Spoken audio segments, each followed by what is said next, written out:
Baik, selamat pagi, siang, dan sore bagi Bapak Ibu semua. Dan tentunya juga kami sampaikan salam hormat kepada dosen kami Ibu Diana Napitupulu terkait adanya tugas vlog untuk kami mahasiswanya. Adapun topik-topiknya ada beberapa topik, ada 10 topik, namun saya dalam hal ini mengambil topik terkait dengan pemberian hak tanggungan. Jadi Bapak Ibu semua, perkenalkan, saya Adolf Victor Tunggul Simanjuntak, ikut mata kuliah Hukum Agraria. Jadi Ibu dosen dan Bapak Ibu semua, objek hak tanggungan itu ada 3, yaitu hak milik, hak guna bangunan, dan juga hak guna usaha. Jadi hak milik itu adalah hak turun-temurun, terkuat dan terpenuh yang dapat dipunyai orang atas tanah, hanya dapat dimiliki oleh warga negara Indonesia dan badan hukum Indonesia yang ditetapkan oleh pemerintah. Ciri-ciri hak milik: sifat haknya terkuat dan terpenuh, bukan berarti hak atas tanah tersebut menjadi mutlak, tidak terbatas dan tidak dapat diganggu-gugat. Hak turun-temurun terkuat dan terpenuh karena tidak dibatasi jangka waktunya. Serta hak milik dapat dibebani, hak tanggungan dapat teralih dan dialihkan kepada pihak lain. Selanjutnya, hak guna bangunan adalah hak untuk mendirikan dan mempunyai bangunan-bangunan atas tanah yang bukan miliknya dengan jangka waktu paling lama 30 tahun dan dapat diperpanjang 20 tahun, dan apabila tanah tersebut dipergunakan sebagaimana mestinya sesuai dengan sifat dan haknya, dan atas persetujuan pemegang hak atau yang berwenang, dapat diberikan lagi hak baru sesuai dengan ketentuan yang berlaku. Dan hak guna usaha adalah hak untuk mengusahakan tanah yang dikuasai langsung oleh negara untuk perusahaan, pertanian, perkebunan, ataupun peternakan dengan jangka waktu paling lama 35 tahun dengan luas minimal 5 hektar. Dan apabila tanah tersebut dipergunakan sebagaimana mestinya sesuai dengan sifat dari haknya secara produktif, dapat diberikan lagi hak baru sesuai dengan ketentuan yang berlaku. Kemudian hak guna bangunan dapat dibebani hak tanggungan, dapat beralih dan dialihkan kepada pihak lain, hanya dapat dimiliki oleh warga negara Indonesia, berbadan hukum Indonesia, baik swasta maupun badan usaha milik negara atau badan usaha milik daerah. Ciri-ciri dan sifat hak tanggungan: 1. Memberikan kedudukan yang diutamakan kepada pemegangnya, yaitu krediturnya. 2. Selalu mengikuti objek dalam tangan siapapun objek hak tanggungan itu berada. 3. Memenuhi azas spesialitas dan azas publisitas. Pemenuhan azas spesialitas ini tercatat dalam muatan wajib akte pemberian hak tanggungan. Sifat-sifat hak tanggungan tidak dapat dibagi-bagi sesuai pasal 2 Undang-Undang Hak Tanggungan, bahwa hak tanggungan membebani secara utuh objek hak tanggungan dan setiap bagian daripadanya, dan sifat ini tidak berlaku mutlak karena ada kemungkinan untuk mengecualikan atau menyimpang dari sifat tidak dapat dibagi-bagi. Ini didasarkan dengan roya parsial. Kemudian bersifat asesoir atau perjanjian buntutan atau ikutan. Maksudnya perjanjian jaminan utang atas hak tanggungan tidak berdiri sendiri karena ikut pada perjanjian pokok, yaitu perjanjian utang piutang. Apabila perjanjian pokok hapus atau batal, maka otomatis perjanjian asesoir menjadi hapus pula. Tata cara pembebanan hak tanggungan. Pemberian hak tanggungan dilakukan dengan pembuatan akte pemberian hak tanggungan atau APHT yang dibuat oleh PPAT. Sesuai dengan peraturan perundang-undangan yang berlaku, formulirnya disediakan oleh kantor pertanahan kota atau dibeli di kantor-kantor pos kalau tersedia. Tapi lebih baiknya ke kantor atau BPN lah ya, Badan Pertanahan Nasional. Kemudian juga pemberian kuasa pada hakikatnya merupakan suatu persetujuan dari seorang pemberi kuasa kepada penerima kuasa. Nah, mekanisme pendaftaran hak tanggungan di kantor pertanahan itu ada beberapa mekanisme ya. Kita mendaftarkan loket pendaftaran, kemudian mengisi belangko, terus pemeriksaan keabsahan, bayar biaya pendaftaran, proses pengerjaan, kemudian juga membuat buku tanah yang menjadi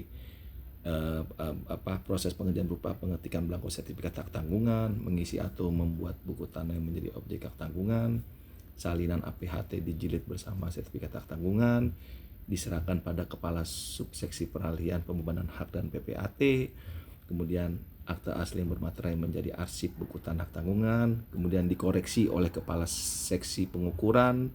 Setelah penatangan oleh kepala kantor pertanahan diberikan ke petugas pembukuan. Sertifikat hak tanggungan dapat diambil. Nah, syarat pendaftaran hak tanggungan untuk hak atas tanah yang sudah terdaftar, surat pengantar dari PPAT yang dibuat rangkap 2, kemudian memuat daftar jenis-jenis surat yang disampaikan, surat permohonan pendaftaran hak tanggungan dari penerima tanggungan, fotokopi identitas pemberi dan penerima tanggungan, sertifikat asli hak atas tanah yang memiliki objek hak tanggungan, kemudian juga salinan APHT yang sudah diparaf oleh PPAT yang bersangkutan untuk disahkan sebagai salinan oleh Kepala Kantor Pertanahan untuk pembuatan sertifikat hak tanggungan. Nah, pedoman pelaksanaan pendaftaran hak tanggungan itu ada beberapa pedoman, yaitu Undang-Undang Nomor 5 Tahun 1960 tentang Peraturan Dasar Pokok-pokok Agraria atau Undang-Undang Pokok Agraria. Kemudian Undang-Undang Nomor 4 Tahun 1996 tentang hak tanggungan atas tanah beserta benda-benda yang berkaitan dengan tanah. Kemudian Undang-Undang Nomor 5 Tahun 1996 tentang pendaftaran hak tanggungan, dan Undang-Undang Pemerintah Nomor 24 Tahun 97 tentang pendaftaran tanah. Sertifikat hak tanggungan. Dalam Peraturan Menteri Negara Agraria Kepala Badan Tanah Nasional Nomor 3 Tahun 1996 ditetapkan bahwa sertifikat hak tanggungan terdiri atas salinan buku tanah hak tanggungan dan salinan akte pemberian hak tanggungan atau APHT yang bersangkutan yang dibuat oleh kantor pertanahan, dijilid menjadi satu dalam sampul dokumen yang bentuknya ditetapkan dengan peraturan tersebut. Hal-hal mengenai penerbitan sertifikat hak tanggungan diatur dalam pasal 14 dan peraturan menteri serta surat Menteri Negara Agraria atau Kepala BPN. Selanjutnya, hapusnya hak tanggungan. Pasal 18 dinyatakan hapusnya hak tanggungan. Hapusnya piutang yang dijamin sebagai konsekuensi sifat asesoir hak tanggungan. Dilepaskannya hak tanggungan oleh kreditur pemegang hak tanggungan yang dinyatakan dengan akta yang diberikan kepada pemberi hak tanggungan.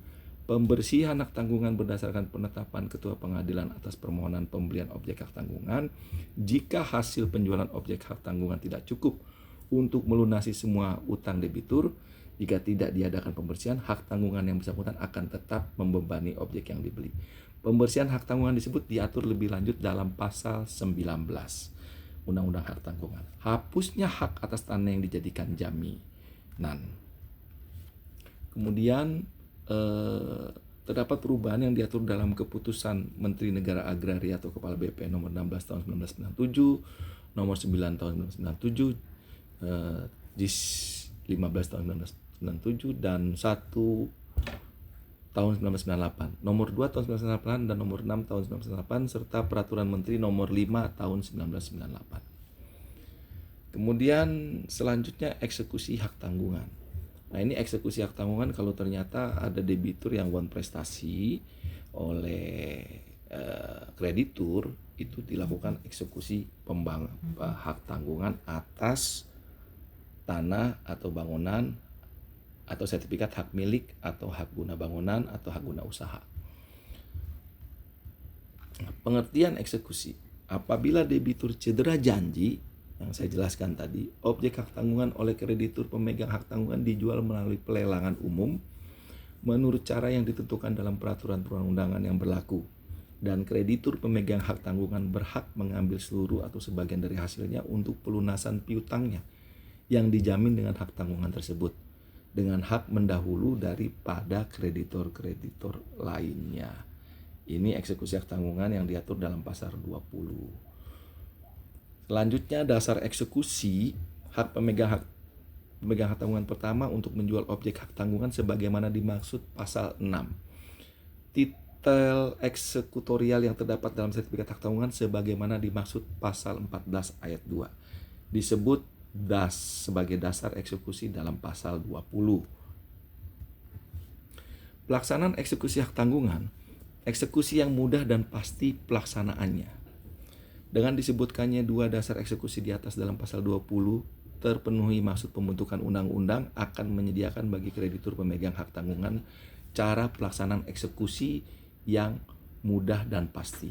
Kemudian parate executi, kemudian atas dasar ketentuan pasal 26, sebelum ada peraturan perundangan yang mengatur secara khusus eksekusi hak tanggungan, peraturan mengenai eksekusi hipotek yang ada pada waktu mulai berlakunya undang-undang hak tanggungan. Kemudian pelaksanaan eksekusi hak tanggungan berikutnya acara parate execute dengan menunjukkan bukti bahwa debitur ingkar janji dalam memenuhi kewajiban. Diajukan permohonan eksekusi oleh kreditur pemegang hak tanggungan kepada Ketua Pengadilan Negeri dengan menyerahkan sertifikat hak tanggungan yang bersangkutan sebagai dasarnya. Eksekusi akan dilaksanakan atas perintah dan dengan pimpinan Ketua Pengadilan Negeri tersebut melalui pelelangan umum yang dilakukan oleh kantor lelang negara.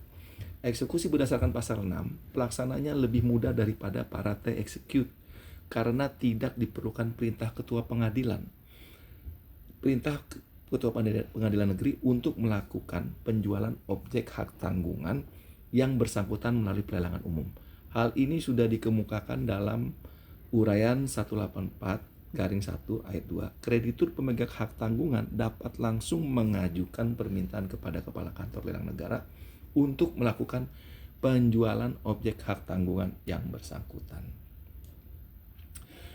Mungkin demikian Bapak Ibu presentasi mengenai hak tanggungan. Mungkin secara gamblang saya sampaikan bahwa kenapa ada hak tanggungan itu perlu, karena sebagai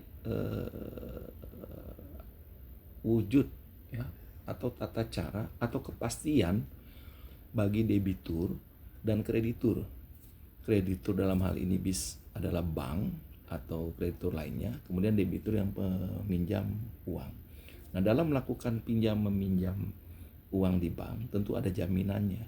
Jaminan tersebut itu berupa hak milik, ya, dalam bentuk hak milik itu apa buktinya? Dalam bentuk sertifikat hak milik, kemudian atas tanah dan bangunan yang dimiliki, atau juga hak guna bangunan dalam bentuk sertifikat hak guna bangunan dan hak guna usaha. Nah, hak milik dan hak guna usaha ini ketika itu dijaminkan kepada bank sebagai jaminan debitur terhadap dana yang diperoleh dari bank, maka oleh bank itu akan dilakukan pengikatan hak tanggungan. Ya. Kemudian diproses melalui seperti yang tadi saya sampaikan, pencatatan di kantor pertanahan, kemudian harus hak tanggungan tersebut harus dicatat, kemudian diikat melalui PPAT atau notaris, ya, sehingga terdaftar.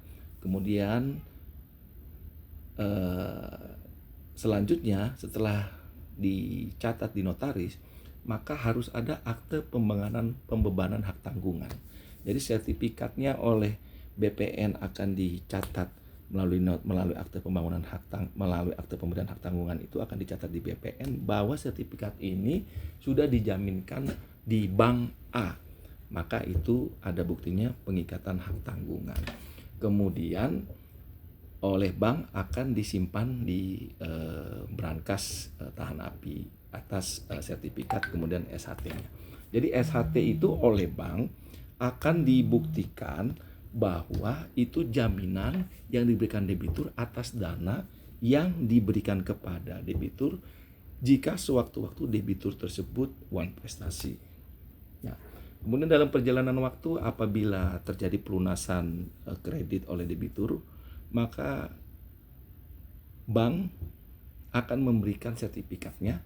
Tentunya harus ada pelepasan hak tanggungan.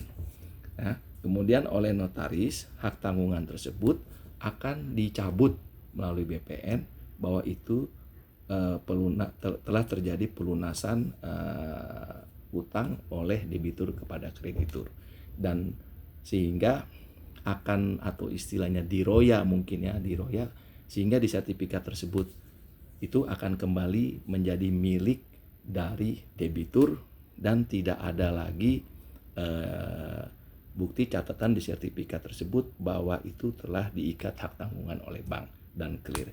Mungkin itu demikian sekilas mengenai hak tanggungan. Ibu dosen dan Bapak Ibu, terima kasih. Semoga vlog ini dapat bermanfaat bagi kita semua. Terima kasih.